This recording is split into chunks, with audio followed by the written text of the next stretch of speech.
To my channel. Good evening. অনেকদিন পর Tweety যাচ্ছে পড়তে, তাই তো? ছুটি পর অবশ্যই গেছে, মানে আমি এসছি 2 দিন হয়ে গেছে। তো খুব টায়ার্ড ছিলাম 2 দিন, কারণ 2 দিন ধরে আমি শুধু ব্যাগ খুলছি, যে ব্যাগ খুলছি সেই ব্যাগের মধ্যেই লন্ড্রি, জামা কাপড়, দুনিয়ার জিনিস কাছাকাছি হলো। ট্রেকিং করে জামা কাপড় কাদায় ডুবিয়ে ফেলেছিলাম আমরা, সেই সমস্ত কাছাকাছি হলো।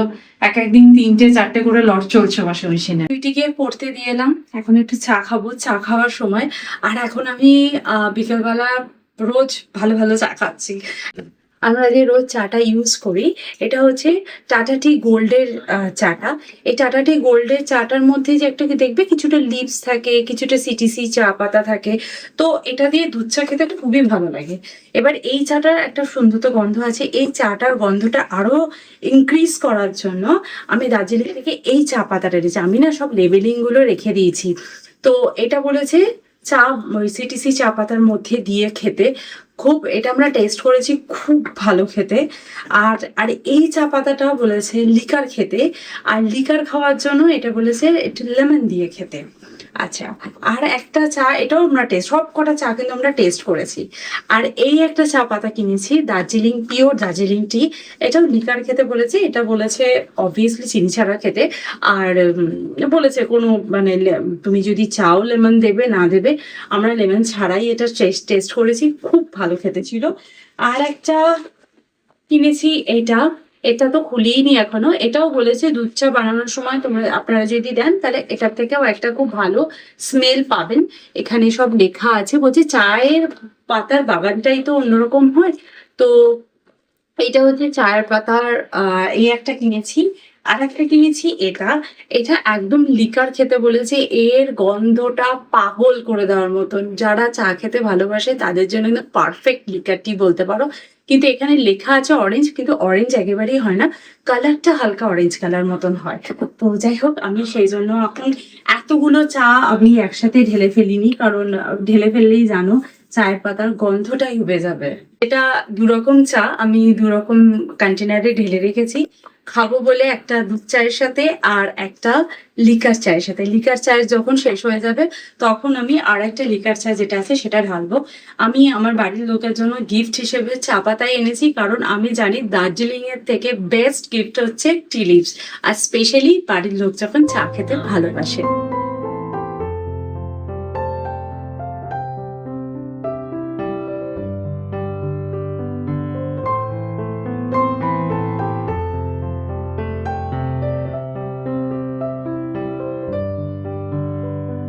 কাজ কমপ্লিট করেছি, আর প্রান্তিক এখন গেল টুইটিকে আনতে।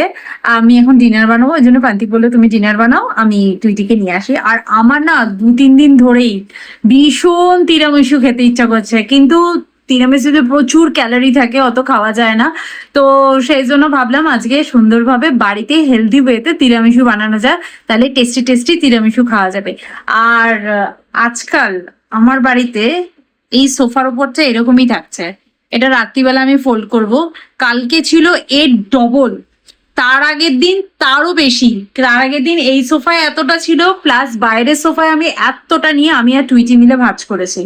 মানে জানি না এত জামা হচ্ছে কি করে, আমি এটা আমরা 5 দিনের ট্যুরে গেছিলাম, এক একজনের 2টো করে জামা, 5 দুগুণে 10, এবার 30 সেট জামা, ধরো 30 সেট জামা পড়েছে। এছাড়াও আনুষঙ্গিক অনেক কিছু পড়েছে, সোয়েটার, জ্যাকেট, তারপর হচ্ছে কি বলতো, সোয়েটার জ্যাকেট কিছু কিছু ভিজে গেছিল, তো সেইগুলো তো ওয়াশ করতেই হবে, তো সেইগুলো তো করেইছি। প্লাস বাড়িতে যে জামা কাপড়গুলো পরেছিল, আমরা ভোরবেলা বেরিয়ে গেছিলাম যেহেতু, সেই জামা কাপড়গুলো রয়েছে। প্লাস যখন আমরা এসছি তখন বেড কাভার, 5 দিন ধরে বেড ক্লিন হয়নি, সেই বেডে আমরা শুতে পারবো না। এসে রাত 12টার সময় আগে আমি বেড ক্লিন করেছি, সুতরাং 2 সেট বেডিং সেট পড়েছে, 2 সেট। তো সেইগুলো ছিল, মানে আমার বাড়িতে এখন, তাও এখন কলকাতাতে মাঝে মাঝেই বৃষ্টি পড়ছে, তো পুরো সবসময় 2-3টে জানলা আমার সবসময় জামা কাপড়ে ভর্তি। তো যাই হোক, এখন আজকে একটু মনে হচ্ছে পাহাড়টা একটু কম, আশা করি আজকে আমি এটা ক্লাইম করে উঠে যেতেই পারবো। চলো আগে তিরামিসুটা বানিয়ে নিই, ওটা ফ্রিজে সেট হতে দিই, দেন ডিনারটা বানাই। আর আজকে ডিনারে বানাবো পনির পরাঠা। আমি কালকে ফল কিনতে গিয়ে আঁশফল দেখতে পেয়েছি। আমার যে আঁশফল খেতে কি ভালো লাগে, সেজন্য অনেকটাই কিনে এনেছিলাম। তো আজকে দুপুরবেলা বসে বসে আমি অনেকটা খেয়েছি, এখনো এতগুলো আছে। টুইটিকেও কিছুটা দেবো, প্রান্তিকেও কিছুটা খেয়েছে, তো টুইটির জন্য কিছুটা রেখে দিই, বাকিটা খাবো। আর এখন তো খাবো না, আবার কালকে খাবো। তো নিরামিষুর বেস্টটা বানানোর জন্য আমি এখানে ব্রিটানিয়া টোস্টটাকে ইউজ করব। আর এই টোস্টটা বানানো হয়েছে সুজি দিয়ে, সেই জন্য একটু হেলদিয়ার হবে।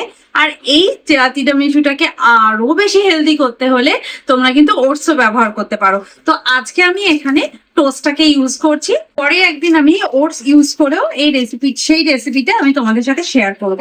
আর আমি জানি এই টোস্ট বিস্কিটের প্যাকেট যদি আমি খুলি অসংখ্য ভাঙা বিস্কিট বেরোবে, আমি জানি, কারণ এগুলো কখনোই গোটা আসে না, আমি দেখেছি। তো চলো আগে আমি এই বিস্কিটটাকে একটা কন্টেনারে শিফট করে নিই। প্রথমে আমাকে কফিটা বানিয়ে নিতে হবে, তাই জন্য আমি একটা বোল নিলাম। আর আমি এখানে যে কফিটা খাই সেই কফিরই আমি 2 চামচ মতো কফি অ্যাড করে নিলাম। আমি কফি পাউডার নিয়ে নিয়েছি, আর এখন এর মধ্যে আমি জল অ্যাড করে একটা ব্ল্যাক কফি বানিয়ে নিচ্ছি সুন্দরভাবে। আর এর গন্ধটা তো জাস্ট অসাধারণ, পুরো রান্নাঘরে আমার ব্ল্যাক কফির গন্ধ হয়ে গেল। আর যার মধ্যে আমি তিরামিসুটা বানাবো সেরকম একটা কন্টেনার নিয়ে নিয়েছি। আর এখানে নিয়ে নিয়েছি কিছু রাস্ক বিস্কিট। আমি রাস্ক বিস্কিট গুলোকে কফির মধ্যে ডিপ করব, খুব ভালো করে ডিপ করব, যাতে কফিটা খুব ভালো করে সোক করে নেয়। এরকম করে আমি সোক করে করে আমি কফিতে রাস্ক বিস্কিট গুলোর একটা লেয়ার বানিয়ে নেবো। আর কফিটা সোক করার পর রাস্ক বিস্কিট বুঝতেই পারছো খুব সফট হয়ে যায়, সেই জন্য একটু সাবধানেই কিন্তু লেয়ারটাকে ক্রিয়েট করতে হবে। রাস্ক বিস্কিটের একটা লেয়ার কমপ্লিট হয়ে গেছে। এটা একটু ঠান্ডা হোক, এই কফিটাও একটু ঠান্ডা হোক, ততক্ষণ এর ওপরে ক্রিমটা বানিয়ে নিই। আমি এখানে একটা মিক্সি জার নিয়ে নিয়েছি, আর মিক্সি জারের মধ্যে আমি পনির অ্যাড করছি। এখানে আমি মোটামুটি 200 গ্রাম মতো পনির নিয়ে নিয়েছি। 200 গ্রাম পনির আমি এর মধ্যে জাস্ট আমি স্ক্রাম্বল করে অ্যাড করে দিচ্ছি। এই পনিরটার মধ্যে ফ্লেভার আনার জন্য অ্যাড করছি ভ্যানিলা এক্সট্রাক্ট। আর এটার মধ্যে একটু সুইটনার আনার জন্য আমি 1 টিস্পুন মতো একটুখানি ব্রাউন সুগার অ্যাড করছি। তোমরা হানিও অ্যাড করতে পারো। এবার আমি এটাকে একটু ব্লেন্ড করে নেবো।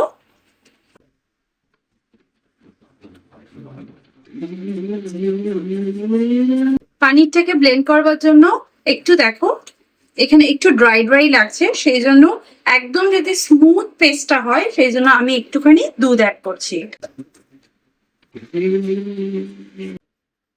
ওয়াও, জাস্ট দেখো কি সুন্দর ক্রিমি একদম হয়ে গেছে। এই দেখো পুরো ক্রিম, কতটা দেখতে সুন্দর হয়েছে, একদম হুইপিং ক্রিমের মতো লাগছে। এই যে লেয়ারটা ক্রিয়েট করেছিলাম এর ওপরে আমি এখন এই হুইপিং ক্রিমটাকে, মানে পনিরের যে ক্রিমটা ক্রিয়েট বানিয়েছি সেটাকে আমি ভালো করে স্প্রেড করে দেবো, বেশ ভালো করে। একটা ক্রিমের লেয়ার কমপ্লিট হয়ে গেছে। এগেন আমি বিস্কিটটাকে কফির মধ্যে ডিপ করব এবং আমি আরো একটা লেয়ার ক্রিয়েট করব। বিস্কিটের আরো একটা লেয়ার কিন্তু আমি বানিয়ে ফেলেছি, এরপর আমি আবার ক্রিমের একটা লেয়ার দিয়ে দেবো।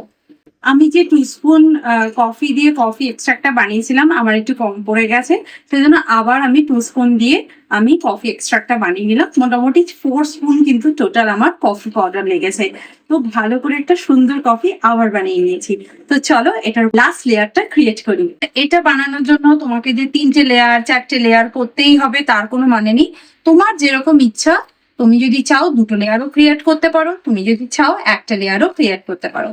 আর যত বেশি লেয়ার হবে দেখতে এবং খেতে টেস্টটাও কিন্তু ততটাই বাড়বে। দেন আমি লাস্ট এই ক্রিমের লেয়ারটা বানাবো। সো আমার 3টে লেয়ার বানাতে কিন্তু 200 গ্রাম পনির ইউজ করেছি আমি। এবার তোমরা যতগুলো লেয়ার বানাবে সেই মতো তোমরা পনির ইউজ করবে।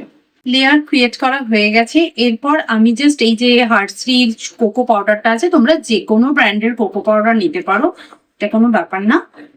নিয়ে জাস্ট এটার ওপর আমি স্প্রিঙ্কেল করব। কোকো পাউডারটা আমি স্প্রিঙ্কেল করে দিয়েছি, আর দেখো দেখতে কতটা ভালো লাগছে। এটা তো রেডি হয়ে গেছে, কিন্তু খাওয়ার জন্য কিন্তু একেবারেই রেডি হয়নি। তো আমি এখন এই কন্টেনারের লিডটা আটকে ফ্রিজের মধ্যে রেখে দেবো। তারপর আমি ডিনার বানিয়ে তারপর না রাত্রিবেলা একটুখানি টেস্ট করা যাবে। চলো এটাকে ঠান্ডা হওয়ার জন্য ফ্রিজে রেখে দিই। রান্নাঘরে এখন একটা বেকিং এর এত সুন্দর স্মেল, অথচ কত সুন্দর একটা স্মেল বেরোচ্ছে। তো চলো এখন ঝটপট করে পনিরের পরাঠা বানিয়ে নিই। কালকে আমি আটা মেখেই রেখেছিলাম, আর দুপুরবেলা পনিরের স্টাফিংটাও কিন্তু বানিয়ে রেখেছি। কারণ চলো পনিরের স্টাফিং রেডি করা আছে, আটা মাখা আছে, পরোটা বানাতে জাস্ট কয়েক মিনিট সময় লাগবে। চলো আমাদের এখানে ডিনার রেডি। এখানে হচ্ছে পনির পরাঠা আর আচার দিয়ে খাচ্ছি। তুইটি তো আদা খাওয়াও হয়ে গেল। আর এরপরে একটা দারুণ ডিশ আছে যেটা বানালাম, তারপরে খাবো, আগে এটাকে এনজয় করে নিই। ঘন্টাখানেক হয়ে গেছে, এটা আমি এখন ফ্রিজ থেকে বের করেছি। কি ঠান্ডা হয়ে গেছে, এটা দেখতে কি অপূর্ব লাগছে, একবার দেখো, দারুণ লাগছে। আর সাইড দিয়ে এখানে লেয়ারটা দেখা যাচ্ছে। চলো এটাকে কাট করি আর একটুখানি টেস্টও করি।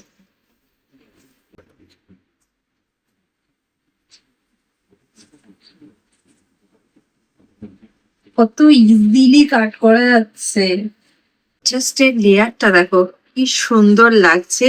আমি এখানে বের করে নিয়েছি, 2 পিস মতো কাট করে নিয়েছি। আর কি ভালো দেখতে লাগছে। চলো এটা টেস্ট করা যাক। তুই টেস্ট করবি নাকি?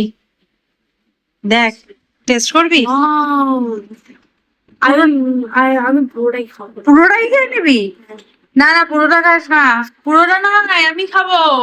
পুরোটা খাবি না, পুরোটা খাবি না। খেয়ে বল কেমন হয়েছে।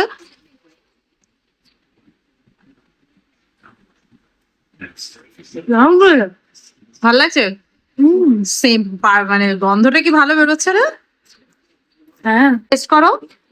দেখি তিরামিসু নাকি? ইয়েস। করে দেখে বুঝলাম না। লেয়ার ওপরে কোকো পাউডার। এটা তো রাম দিতে হয়। বাবার রাম লাগবে, রম। ওই যে কে একটা যেন গল্প বলেছিল, চতুর রম রম। ভালো হয়েছে। ভালো হয়েছে না? টুইটির একটু কড়া লাগছে, তাই না? রেটে একটু কড়া লাগছে, কারণ একটু কড়াই হয়। আর আমি এটাও পুরোটাই বলতে পারো সুইট ছাড়া বানিয়েছি। সুপার হেলদি এবং হাই প্রোটিন। কেমন হয়েছে একটু বলো। ভালো হয়েছে। ভালো হয়েছে? আমি এখনো খাইনি। তিরামিসুতে অবশ্যই রাম দেয়, বাট আমরা তো ড্রিঙ্কই করি না, আমাদের বাড়িতে রাম কোথা থেকে আসতো। বাট একটা কফি, কোকো পাউডার, একটা অদ্ভুত সুন্দর টেস্ট লাগছে। ক্রিমি, একবার দেখো ভেতরটা কতটা ক্রিমি রয়েছে। আর তার সাথে রয়েছে একটা রাস্কের একটা ফ্লেভার, সেরকম বোঝা যাচ্ছে না রাস্ক দিয়েছি কি দিয়েছি বোঝাই যাচ্ছে না। আর পনিরটার জন্য ক্রিমি ক্রিমি ব্যাপার এসছে। মুখে দিলে একদম মিলিয়ে যাচ্ছে। তোমরা যদি চাও আর একটু পনিরের যখন ব্লেন্ড করবে তখন ওর মধ্যে একটু সুগার মিশিয়ে দিতে পারো, বাট আমরা সুগারটা একটু কমই খাই না, আমাদের জাস্ট অসাধারণ লাগবে। It's too good. কোনো পার্টি ফার্টিতে হলে এটা বানিয়ে নিয়ে যাবে, সবাই তোমাদের তারিফ করবে, সবাই। High protein, healthy, sweet dish.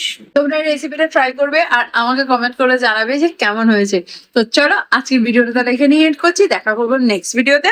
ততক্ষণের জন্য তোমরা খুব ভালো থেকো, সুস্থ থেকো, আর লাইফটাকে দেখো। Bye bye, see you in next video. By.